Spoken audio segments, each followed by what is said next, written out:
Hello, my dear students. I welcome you all on this amazing platform of Commerce वाला. मेरा नाम है अंशिका चतुर्वेदी और आप सभी लोगों को मेरा प्यार भरा नमस्कार. I hope you guys are doing good. आप लोग अच्छे होंगे, बढ़िया होंगे एंड सब कुछ सही चल रहा होगा. तो इस पर्टिकुलर लेक्चर में हम लोग कवर करने वाले हैं द चाइल्डहुड का पूरा एक्सप्लेनेशन, उसके साथ साथ पोएटिक डिवाइसेस, कुछ question and answers and yes, मतलब कि हम पूरा चैप्टर कवर करेंगे. तो चलिए स्टार्ट करते हैं हमारा आज का lecture which is the childhood. उससे पहले मैं जानना चाहूंगी कि आप लोग कैसे हो. आई होप आप लोग अच्छे होंगे, सब लोग बढ़िया होंगे, जैसे कि मैं हमेशा पूछती हूँ और मैं हमेशा यही विश करती हूँ कि आप लोग अच्छे हो. ठीक है, तो चलिए स्टार्ट करते हैं हमारा आज का lecture which is line by line explanation of the childhood by Markus Natten. इसे कवर करेंगे, उसके साथ central idea of the poem, theme और ये सब भी हमने कवर करना है. पोएटिक डिवाइसेस कवर करेंगे, होमवर्क कवर करेंगे, मतलब कि सारी चीजें इस लेक्चर में हम लोगों ने कवर करनी है. ठीक है, तो चलते हैं सीधे हमारी पोएम की तरफ which is the childhood by Markus Natten. Okay, तो जो मार्कस नेटन है उन्होंने इस पर्टिकुलर पोयम को लिखा क्यों है पता है?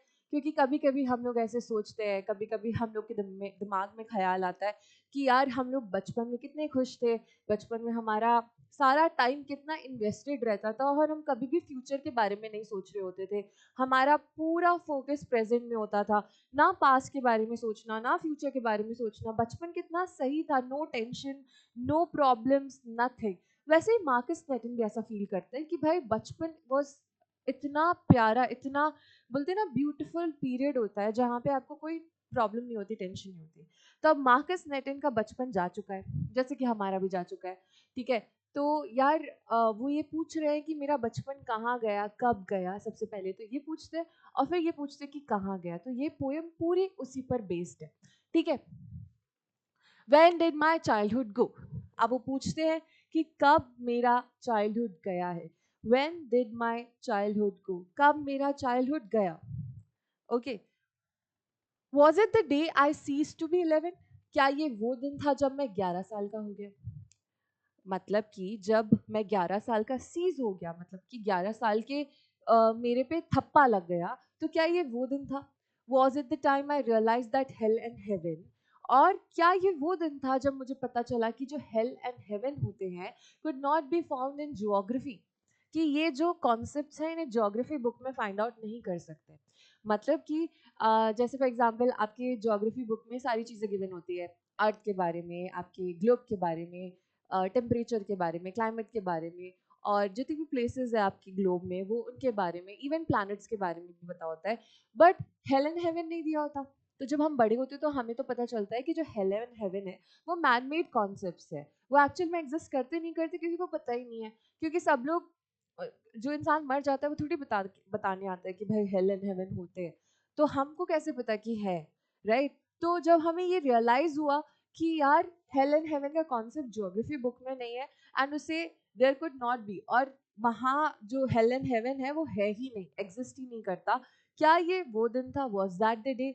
ठीक है, तो पहले स्टैंजा में उनने बोला कि जब मैं 11 साल का हो गया तब मुझे रियलाइज, जब तब मैं बड़ा हो गया, या फिर जब मुझे पता चला कि हेल एंड हेवन का जो कॉन्सेप्ट है वो तो ज्योग्राफी बुक में भी नहीं होता है, क्या मैं तब बड़ा हुआ.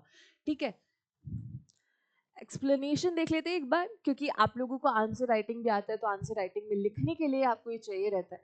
इन the above lines the poet wonders about when his childhood came to an end. तो यहाँ पे इस पर्टिकुलर पोएम में हमारे पोएट पूछते हैं कि कब उनका चाइल्डहुड जो है वो खत्म हुआ. He asked himself, was it the day he was no longer 11 years old? क्या ये वो दिन था जब मैं 11 साल का हो गया. Was it the day when he realized that hell and heaven existed and yet could not be found in geography on the map? और तब मैं तब बड़ा हुआ जब मुझे पता चला कि हेल एंड हेवन जो है वो एक मैन मेड कॉन्सेप्ट है और उन्हें फाउंड नहीं कर सकते, फाइंड नहीं कर सकते ज्योग्राफी बुक में या फिर मैप में नहीं फाइंड आउट कर सकते. He realize they are imaginary places that actually do not exist in this world. वो रियलाइज करते कि ये तो इमेजिनरी प्लेसेस हैं. आप इमेजिन कर रहे हो, आपको पता है हेल एंड हेवन मतलब लोगों को डराने के लिए कि तुमने गलत काम करा तो तुम हेल जाओगे, तुमने सही काम करा तो तुम हेवन जाओगे, राइट. तो लोगों को बताने के लिए, जस्ट टू कि वो एक्ट सही करे अपनी लाइफ में. तो यार ये कॉन्सेप्ट्स बनाए गए हैं, तो ये मैन मेड कॉन्सेप्ट्स हैं.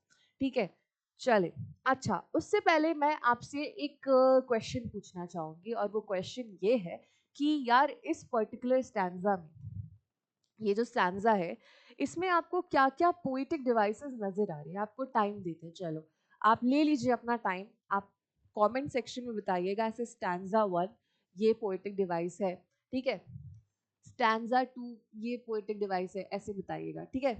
चलो तो सबसे पहले मैं आपको एक हिंट देती हूँ, एक पोएटिक डिवाइस यहाँ पे छुपी हुई है और ठीक है एक ही है, यस एक ही है, विच वन इज दिस, बताओ, सोचो सोचो सोचो सोचो, सोच लिया? ठीक है, बहुत सारे बच्चे गलत सोच रहे हैं, बहुत सारे बच्चे सोच ही नहीं रहे हैं, बहुत सारे बच्चे ये चीज देख के हंस रहे हैं और बहुत सारे बच्चों ने सही सोचा है, ये है एंटीथीसिस। क्या है ये? एंटीथीसिस। अच्छा, अब दो पोएटिक डिवाइसेस होती है यार, एक होती है एंटीथीसिस और एक होती है ऑक्सीमोरॉन, ठीक है, एक होती है एंटीथीसिस एंड एक होती है ऑक्सीमोरॉन। तो यार एंटीथीसिस क्या होती है, ऑक्सीमोरॉन क्या होती है, both are confusing right, both are the same concepts, तो कैसे हम फाइंड आउट करेंगे कि ऑक्सीमोरॉन है कि ये एंटीथीसिस है? सबसे पहले आप जान लें कि एंटीथीसिस का सिनोनिम होता है ऑपोजिट, ठीक है, एंटीथीसिस का सिनोनिम होता है ऑपोजिट एंड ऑक्सीमोरॉन जो है वो एक डिफरेंट चीज है, वो भी मैं आपको समझाती हूँ। एंटीथीसिस का मतलब होता है ऑपोजिट या फिर आप बोल दो कि एंटीथीसिस, जैसे फॉर एग्जांपल मैंने आपसे पूछा कि what is the antithesis of tall, तो आप बोलोगे short, what is the antithesis of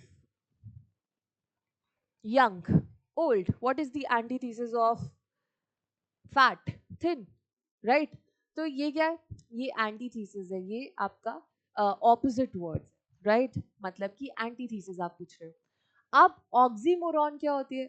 oxymoron होता है कि भाई दो ऑपोजिट वर्ड्स को समझना, ठीक है, मैं मिटा इसलिए देती हूँ क्योंकि ना मुझे बड़ी ओसीडी है, बहुत ओसीडी है इस बात की, मैं हमेशा बचपन में भी ये करा करती थी कि मैं ना वो जो पेज होता है अगर मैंने ठीक से नहीं लिखा है तो देन मुझे ऐसा लगता था कि यार मैंने ठीक से नहीं लिखा है, मैं फाड़ देती थी और फिर मैं वापस से लिखती थी, तो ये मेरे साथ है ओसीडी राइट, तो ठीक है, बट यहाँ पे मैं नहीं कर सकती, आपका टाइम वेस्ट होगा, तो ठीक है, एंटीथीसिस एंड ऑक्सीमोरॉन। तो आई होप आपको एंटीथीसिस समझ में आ जाए, तो जहां पे भी आपने देखा कि दो ऑपोजिट वर्ड, जहां पे भी आपने देखा कि दो ऑपोजिट वर्ड साथ में लिखे हुए हैं ना, वो एंटीथीसिस होगा, वो हमेशा एंटीथीसिस होगा। जहां पे आप देखोगे तो ऑपोजिट वर्ड किसी एक पर्टिकुलर चीज को डिस्क्राइब करे या सिचुएशन को डिस्क्राइब करे या फिर किसी भी चीज को डिस्क्राइब करे, दो opposite word, then it is oxymoron. देखो, दो ऑपोजिट वर्ड साथ में लिखे, दैट इज एंटीथीसिस। अब ऑक्सीमोरॉन क्या है, जैसे मैंने आपसे बोला friendly fight, I had a friendly fight with my brother. अब आप बोलोगे मैम आपकी फाइट फ्रेंडली भी थी और फाइट भी थी, मतलब फ्रेंडली भी थी फाइट भी थी, तो मतलब ये थोड़ा सा अलग नहीं हो गया? देखो, जैसे फॉर एग्जांपल आपकी फाइट हुई, फाइट मतलब लड़ना, फ्रेंड मतलब कि साथ में रहना, तो सिचुएशन को दो ऑपोजिट वर्ड से डिस्क्राइब करा जा रहा है। एक और आपको बता देती हूँ, जैसे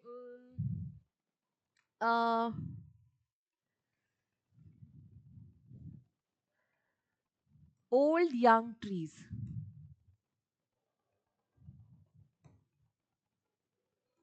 ठीक है, अब आप बोलोगे old young trees, old young trees, तो यार ट्रीज को बोला जा रहा है ओल्ड भी है और यंग भी है, ओल्ड भी है और यंग भी है, मतलब कि क्या बोलना चाह रहे हो?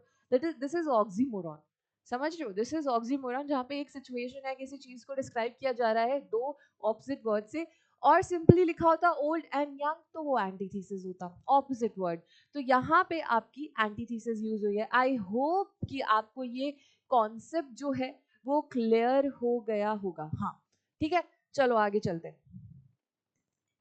When did my childhood go? Again, the poet is asking the same question कि मेरा childhood कहाँ गया? When did my childhood go?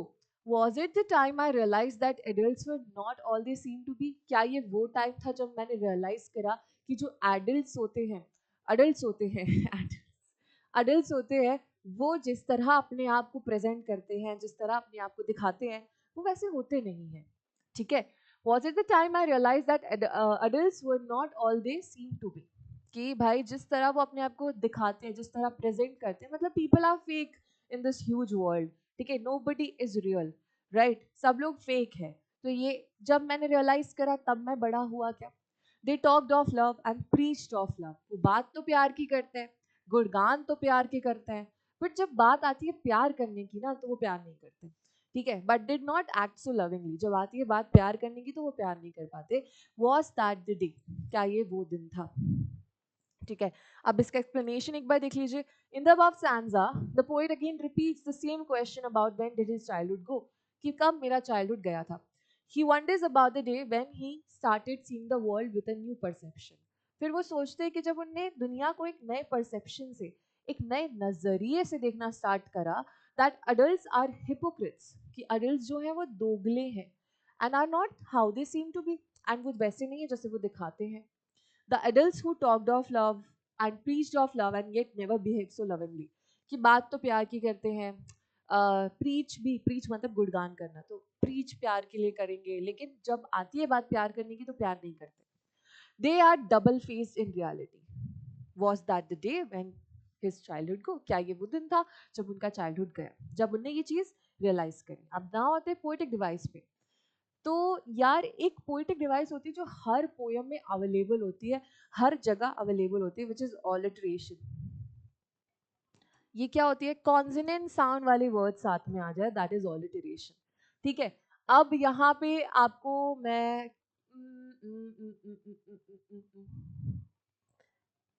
ठीक है, चले. यहाँ पे ना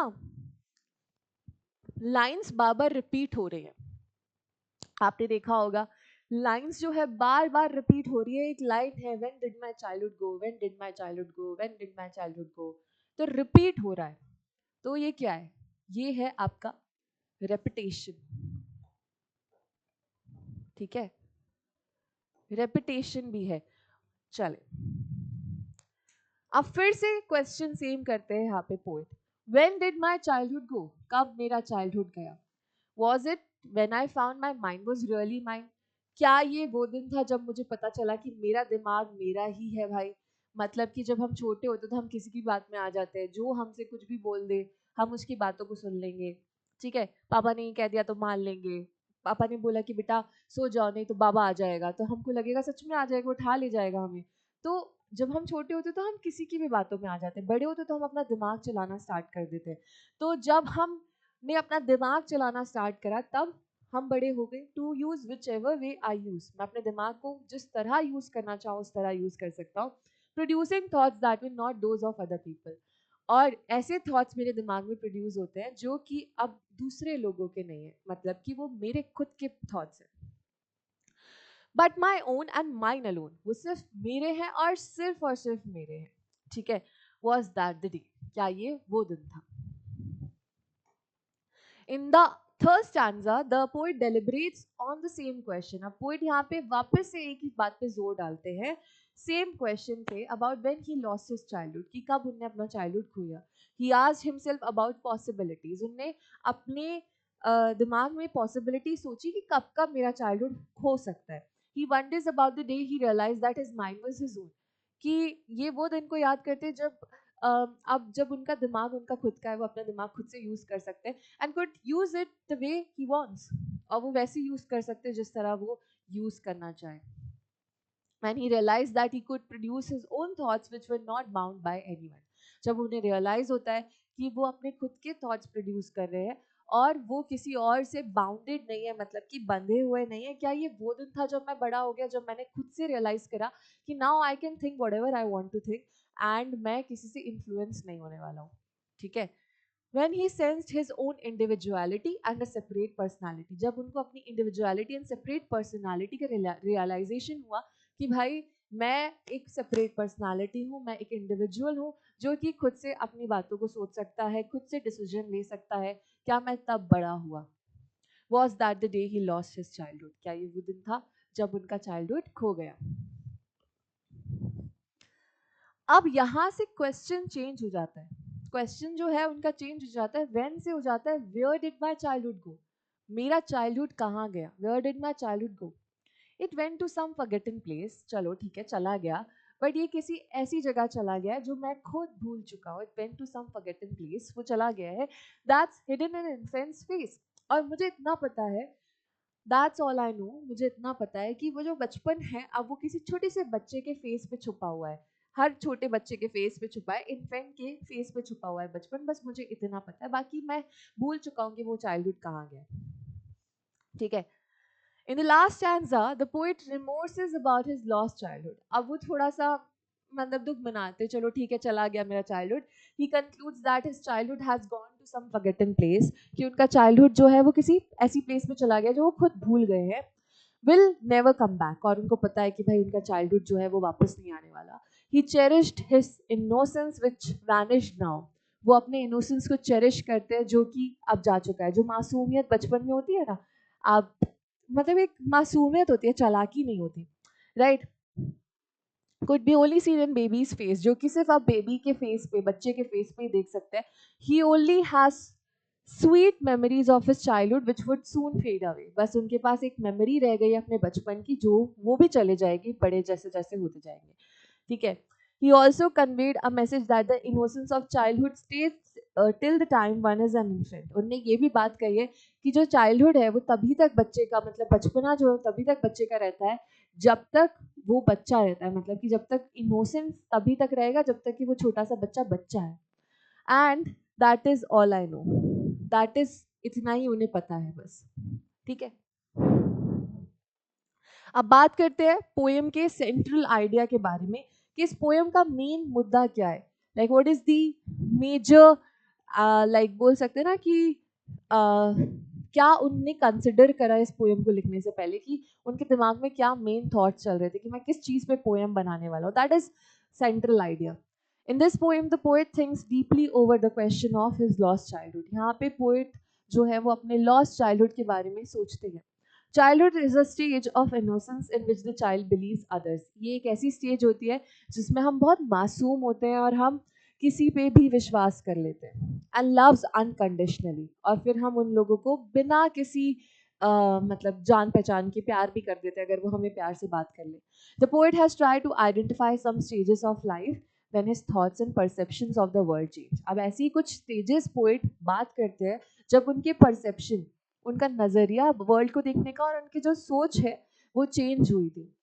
the poem describes the first step to maturity. Poem यहाँ पे डिस्क्राइब करती है पहली स्टेज मेच्योरिटी की. वो ये पोएट डिस्क्राइब करते हैं loss of childhood when one is able to think logically and rationally. जब इंसान लॉजिकली सोचने लग जाए, लॉजिक्स लगाने लग जाए, रैशनली सोचने लग जाए, तो जो इंसान है वो क्या है, वो बड़ा हो चुका है. वो इंसान अब थोड़ा सा दुनियादारी सीख चुका है. अब उसके अंदर वो मासूमियत नहीं रही या फिर उसके अंदर वो भोलापन नहीं रहा, right. Forming one's own opinion and not getting influence by others. वो खुद के ओपिनियंस बना रहा है एंड वो इन्फ्लुएंस नहीं हो रहा है किसी और से, जैसे कि मैंने भी बोला था. Is a sign of maturity और लॉस ऑफ चाइल्डहुड. इसे कह सकते हैं कि वो एक साइन ऑफ मेच्योरिटी है एंड लॉस ऑफ चाइल्डहुड है. The poem also hints at the hypocrisy prevalent in our society. Hints मतलब कि पोएम एक छोटी सी और बात करती है कि हमारी सोसाइटी में दोगलापंथी कितनी है. We people pretend to be nice, जहाँ पे लोग बहुत अच्छे बनने की कोशिश करते हैं एक दूसरे से, but in reality they do not like each other. But in reality में वो एक दूसरे को पसंद भी नहीं कर रहे होते हैं. ठीक है. तो यस, हिपोक्रेसी की भी बात करिए. अब आ जाते हैं पोएटिक डिवाइसेस पे. सबसे पहले पोएटिक डिवाइस जो मैंने आपको बताई थी भाई, ऑपोजिट वर्ड साथ में आ जाए, हेल एंड हेवन, एंटीथीसिस. सबसे इंपॉर्टेंट पोएटिक डिवाइसेस जो होती है ना वो कंफ्यूजिंग होती है, इसलिए मैंने आपको एंटीथीसिस और ऑक्सीमोरॉन का डिफरेंस भी बता दिया. ऑलिट्रेशन क्या है कि कॉन्सोनेंट साउंड वाले वर्ड बार बार साथ में आ रहे, बारी बारी साथ में आ रहे, तो उसे ऑलिटरेशन कहते हैं. जैसे कि यहाँ पे ह साथ में आ रहे हैं, व साथ में आ रहे हैं, तो कॉन्सोनेंट साउंड है, राइट. रेपिटेशन, मैंने बताया था कोई भी वर्ड, कोई भी लाइन बार बार रिपीट हुई है, बारी बारी रिपीट हुई है, तो उसे आप रेपिटेशन कहते हो. जैसे when did my childhood go, when did my childhood go, when did my childhood go. Enjambment होती है बिना फुल स्टॉप के, बिना किसी, हाँ, बिना किसी फुल स्टॉप के अगर आपकी पोयम के स्टैंजास कंटिन्यू हो रहे हैं तो उसे आप एंजाममेंट कहते हो, ठीक है। मतलब बिना किसी फुल स्टॉप के आपके पोएम की जो लाइंस है वो कंटिन्यू हो रही है, और कोई पंक्चुएशन की बात नहीं हुई है, कॉमा की बात नहीं हुई है, सिर्फ फुल स्टॉप की बात हुई है कि अगर फुल स्टॉप नहीं लगा है मतलब कि वो एक ही लाइन में कंटिन्यू हो रहे हैं, दैट इज एंजाममेंट, ठीक है। तो यहाँ पे आप देख सकते हो, यहाँ पे नो फुल स्टॉप, एक स्टैंजा है। रीफ्रेन बहुत इंपॉर्टेंट पोएटिक डिवाइस है, इसको मैं अच्छे से समझाती हूँ। बहुत सारे गाने आपने सुने होंगे, बहुत सारे गाने ऐसे होते हैं जो कि मतलब स्टार्ट ऐसे होते हैं एक ही लाइन से, उनके जो हर स्टैंजा है एक ही लाइन से स्टार्ट होता है। मुझे नाम अभी बिल्कुल भी, मैं ब्लैंक हूँ, वैसे मुझे याद था बट एकदम से मेरे दिमाग से निकल गया। बहुत सारे गाने होते हैं जो ऐसे स्टार्ट होते हैं जब जो स्टैंजाज होते हैं ना, जैसे फॉर एग्जांपल गाने में एक स्टैंजा है, दो स्टैंजा है, तीन स्टैंजा है, चार स्टैंजा है, ऐसे स्टैंजा है, तो उनके जो स्टैंजाज है वो एक ही लाइन से स्टार्ट हो रहे हैं, ठीक है। और फिर एकदम से जो चौथा पांचवा स्टैंजा है उसकी लाइन चेंज हो जाती है, स्टार्टिंग की लाइन चेंज हो जाती है, उसे कहते हैं रीफ्रेन। जैसे यहाँ पे उन्हें रीफ्रेन कर दिया, सिर्फ उसी उन्हीं पोएम्स में या गानों में ये रीफ्रेन होती है जहाँ पे जो आपका स्टैंजाज हैं वो सेम लाइन से स्टार्ट हो रहे हो। तो यहाँ पे आप देख सकते हो कि when did my childhood go, when did my childhood go, when did my childhood go, when did my childhood go, when did my childhood go and where did my childhood go। तो यहाँ पे एक ही line से start हो रहे थे, then sudden change हो गया, that is refrain. Okay okay, अब आपके कुछ क्वेश्चंस देख लेते हैं। What according to the poem is involve in the process of growing up. Poem के अकॉर्डिंग आपने बताना है कि क्या प्रोसेस होता है बड़े हो जाने का। तो यहाँ पे according to the poem, the loss of childhood, the loss of childhood is involve in the process of growing up. जो हमारा बचपन है जब खो जाता है तो मतलब हम बड़े हो गए हैं। And the loss is compensated by some gains which came with adolescence। और वो लॉस जो है वो कॉम्पनसेट हो जाता है क्योंकि जब हम बड़े होते हैं तो हमें कुछ अच्छी चीज़ें भी मिलती है, ठीक है, with adolescence। These are increase in understanding, जहाँ पे हमारी अंडरस्टैंडिंग बढ़ती है, समझने की पावर बढ़ती है, power of rationalising and discrimination. हम रैशनलाइज कर सकते हैं, डिस्क्रिमिनेट कर सकते हैं चीज़ों के बीच में, लोगों के बीच में discriminate not in a negative way but in a positive way, कि who is right for us and who is wrong for us, ठीक है। As well as a sense of individuality and self confidence, sense of individuality and self confidence हमारे अंदर आता है, right. चलिए next question, what are the poet's feeling towards childhood. भाई poet की जो फीलिंग है चाइल्डहुड को लेके वो क्या है। The poet regards childhood as an important stage in the process of growing up। Poet कहते हैं कि चाइल्डहुड एक बहुत इंपॉर्टेंट स्टेज होती है जब आप बड़े हो रहे होते हो। Childhood is a period of make believe का पीरियड होता है, ठीक है। जब आप बन रहे होते हो तो तभी आपके दिमाग को जिस तरह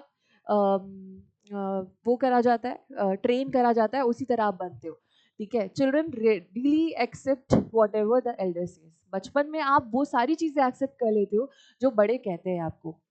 The poet does not feel any regret or sense of loss on losing his childhood। ठीक है, ये लाइन थोड़ी सी यहाँ पे गलत है। पोएट जो है वो ऐसे नहीं बोले कि उन्हें रिग्रेट नहीं है वगैरह वगैरह, बट ही सेड दैट कि वो चला गया है, किसी फॉरगेटिंग प्लेस पे चला गया है और अब वो एक इन्फेंट के पेस पे देख सकते हो आप। What did the speaker learn about the existence of heaven and hell। यहाँ पे पोएट जो है वो क्या सीखे हेल और हेवन के बारे में। As the speaker grew to be mature, जब speaker mature हो गए, he acquired reasoning power, तो उनको reasoning power मिल गई, logics लगाने start कर दिए। He realized that hell and heaven could not be found in geography books or atlas। जो hell and heaven है वो geography book में भी नहीं मिलेगा और atlas भी में नहीं मिलेगा। atlas वो होता है ना जहाँ पे आपका मतलब globe एक तरह से।